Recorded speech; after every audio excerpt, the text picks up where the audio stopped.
una festa, un momento di grande importanza politica dove festeggiamo i grandi risultati di quest'anno, non soltanto il comune di Brescia, la provincia e tanti comuni che abbiamo sottratto finalmente al malgoverno dei cattocomunisti nella nostra provincia, ma anche il luogo in cui il capo come tradizione traccia la linea. Oggi si apre la stagione politica per il 2009-2010 grazie agli obiettivi che oggi Bossi ci dirà di seguire e tutti seguiremo come sempre nella prossima stagione politica, quindi saranno territorializzati, identità regionali, federalismo completo, sicurezza che abbiamo raggiunto dato alle nostre città grazie al ministro Maroni, un ministro che ha dimostrato non solo di avere le palle ma anche che le leggi vadano scritte e vanno fatte rispettare.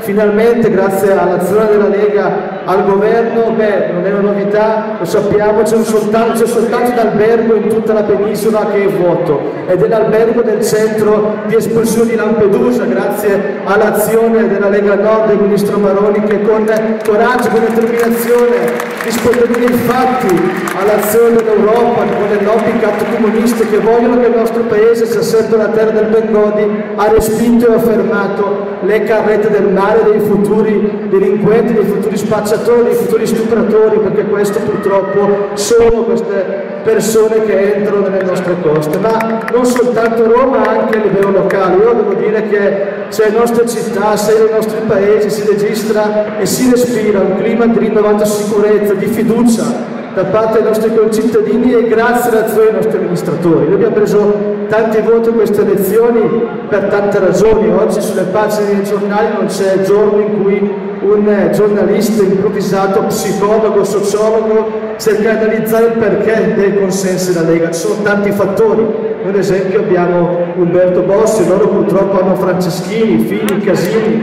Non è colpa nostra se sono così sfigati, non così fortunati, ma c'è un'altra ragione. È la ragione di tanti amministratori che stanno crescendo sotto la bandiera della Lega, stanno amministrando con coraggio, con capacità, con determinazione, con passione, con onestà, e questo è molto importante, tanti comuni della nostra terra, riportando sicurezza, serenità, fiducia nel futuro. Questo è un aspetto molto importante, la dimostrazione che la Lega è cresciuta, che ha tanti giovani pronti a rappresentare per il futuro una forza di governo per la nostra città, per i nostri paesi, per la nostra Padania, e che un giorno l'indipendenza della Padania la realizzeremo sul serio. Grazie, buona continuazione, buona serata, viva Bossi! Ciao Fabio!